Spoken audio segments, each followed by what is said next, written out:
Switch Rabic has left the station. James Rabic was my first producer 5 years ago when I went to, it was then Atlantic Broadcasting on WOND. James has just left, and this will be his unofficial exit interview with me, Marc Berman. This is James. We're good friends, by the way, and we're doing this on the sky deck at Casa de Berman. Beautiful. Like the view? Love it. It is absolutely stunning here. I love this guy. We had such good times on the radio, but let's not talk about the Berman show yet. We'll talk about that in detail later because it's all about me. I'm a radio personality. And so, when did you start there? March of 2008. And it was called Atlantic Broadcasting then? No, actually it was called Access One. Oh, really? I didn't know that. Okay. It started under Access One, yep. And what were you producing? In the beginning, I was like everybody else. I came in as a road guy, you know, one of the street team. And which station was that for? Mostly all, but at the time, the Shark was the biggest one I was doing stuff for. Now, you've been there more than a couple years. Oh, yeah. And you've seen management and ownership changes. Oh, yeah. And on-air personality changes. Oh, yeah.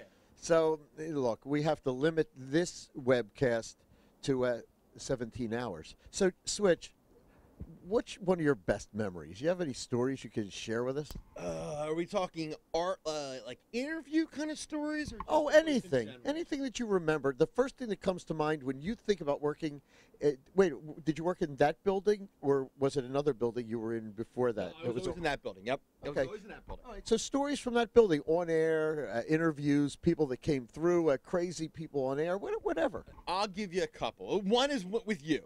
One of the craziest experiences I ever had, of course, was Brian Wilson. That was funny. Only because, first of all, he's a hero of mine. So that was probably the first big hero of mine I ever got to even talk to. You know what I mean? Like, that 2 minutes I talked to him on hold before the interview was just the coolest 2 minutes. He's such a interesting character, and I never, you know, that's a guy you never think you're going to get to talk to. Right. You know, and he was just so, for us, amazing. I mean, as we've saw for other interviews, sometimes they're a little short and lots of yes and no. You know, we got the man to talk, to admit he forgot stuff, to talk about his genius of remembering. Well, you being a tech guy, the minute Brian Wilson mentioned Pro Tools, James kind of got a Woody. I did. The biggest things you learned about Brian Wilson, I learned, was he has no memory of live events whatsoever. Didn't remember being in the House of Blues the year before. Didn't remember that big event in '83 in Atlantic City with hundreds of thousands of people, or we kind of had to pull it out of them. But, man, he knew technical details about Pro Tools, what plugins he used and what weird computer settings, all the technical details. And he remembered that he recorded on a Studer 3-track with his brother on the very first recording he ever did in his life. But didn't remember being in House of Blues the year before. Who are some of the people you worked with at the station that may not be there now? I just had this on Facebook. JoJo and Scotty from now on 1027. We're now known as JoJo and Scotty in the morning, but then we're referred to as the Morning Edge. Yeah.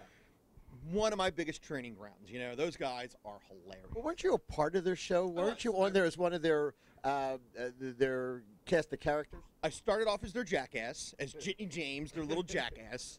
And mostly my job was jackass on command. You know, tell a drug story, tell some crazy story about being naked somewhere, or go chase that transvestite around, or whatever you got to do. And then I worked myself into their producer.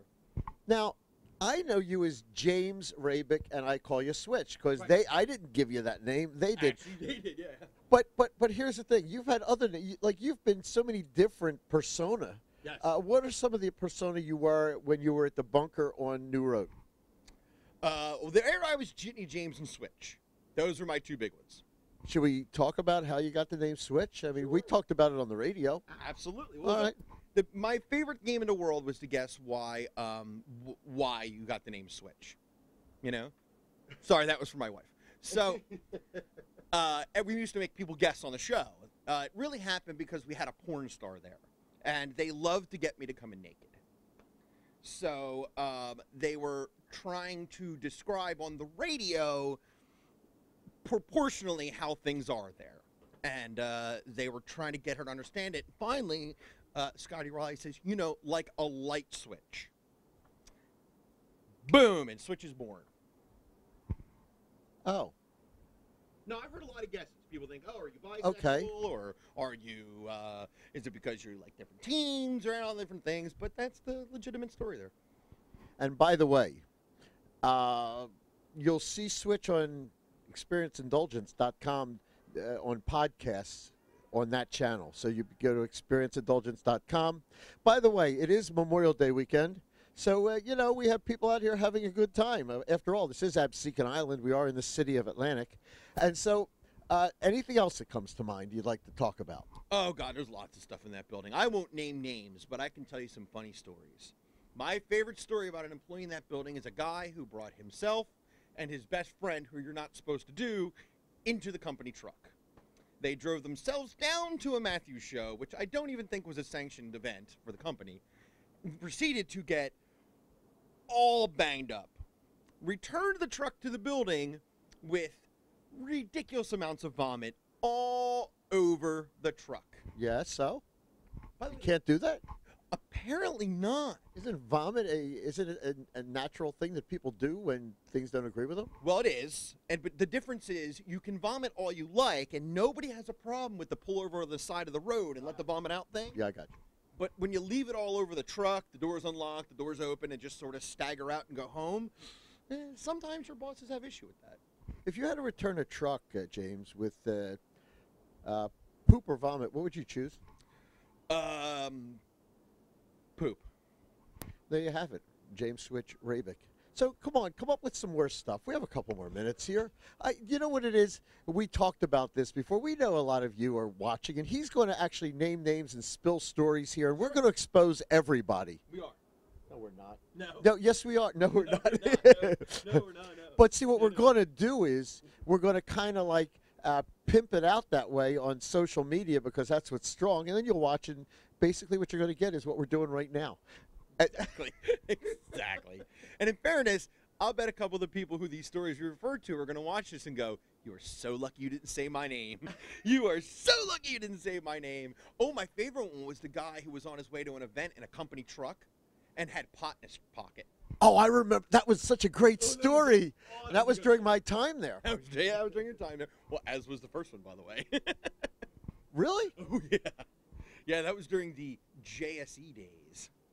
Oh my God! Was that JSE was was that the alternative station? Yes. God, Our JSE, not the JSE that's now a great station, but all the way out in Cape May. oh, I don't know where that is, but I knew the one on our station. Yeah. That was a great station. Tell me that wasn't a great station. My favorite of all the radio stations I've worked for, that was my favorite one as far as like musically, like where my heart is and that kind of thing. I loved working on JSE. That was a great alternative station. Yeah, and they had Howard Stern. They were that Stern station down here. Who? Oh, he's a radio guy. Radio guy, yeah. Shoot. He's on a couple markets. You know what happened? I moved to Absecon Island, and some of these people who were big names, once you move on the island, you forget about them. I'm serious. So, Switch, I love that you're my friend, and we had so many good times producing my show, and I loved having you on the other side of the glass. Never knew what you would bring up. Never knew what sound effects you'd put in. Never knew what you would say, quite honestly. I like that. and it was real good. And we hope to work together here. ExperienceIndulgence.com. We'll be doing some webcasts with Switch. So he's not totally gone away. You'll be able to see him on that. And listen, pal, I love you, and thanks for coming. Thanks for coming for dinner tonight. You know, look at this. Hey, I want to say, and I mean this wholeheartedly. I learned more about interviewing guests and how to prep for an interview and how to the whole thing from you. I mean, that's where I cut my teeth, because right as I was on the morning edge, I mean, I practically was with you. I mean, that's all at the same time period. That's almost within a few months of each other. I had that show, and I was producing you. I learned everything I know about interviewing. And when I came down here, I had done some radio in Philly, but I never did it this way. He was my first producer, and it was because of you that the Berman show from day one was a well-produced freaking show that people talk about as a well-produced entity on radio, and I have you to thank for that. Thank you. And you still do, by the way. You got that great producer, our buddy Dan. Oh, my, Dan Borowski. Oh, my God, Dan, he's sitting right over there. No, he's not. We invited him tonight. Did he? He should have come. He had something else to do. Borowski, what are you doing? Nothing? You said you are? You should have been here. Switch, you're the best, pal. Love it. Thank you, buddy.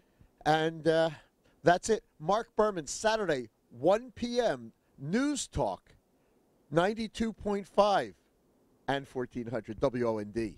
Later, homies.